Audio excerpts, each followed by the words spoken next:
आपका और मेरा संबंध तो है ही, लेकिन इससे बड़ा ये साक्षात भगवान के साथ संबंध है।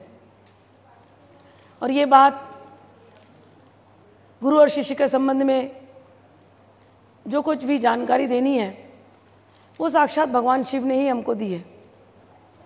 तंत्र में कल मैंने आपको दीक्षित किया और आपको आपका परिचय दिया। आप किस संप्रदाय के हैं? श्री ब्रह्म विद्या संप्रदाय।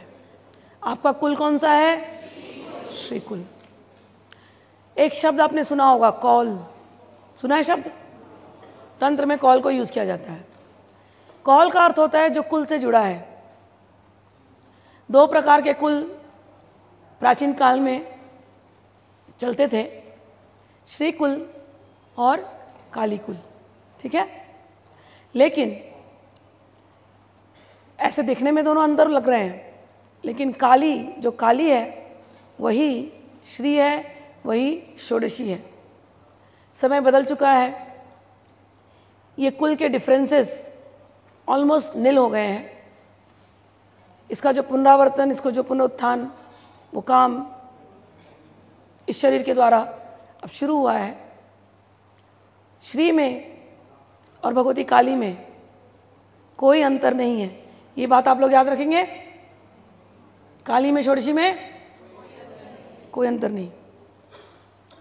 काली कुल जब कहा गया था तो काली कुल के सर्टेन प्रैक्टिसेस हैं, उनके मंत्र, उनके यंत्र, कभी कभी उनमें कुछ कुछ उग्र देवियों की भी साधना होती थी।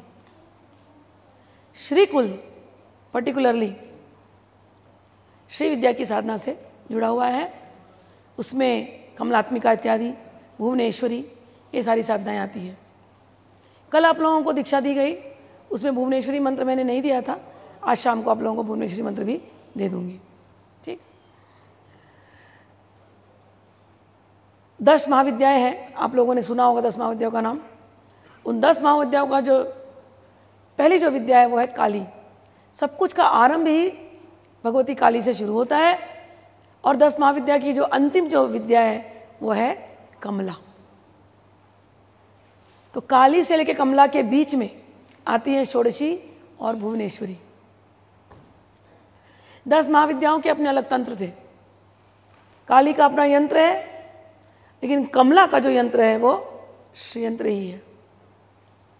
इनके बीच में काली, तारा और उसके बाद आती है षोडशी, फिर भुवनेश्वरी, भैरवी, ऐसे शुरू होता है।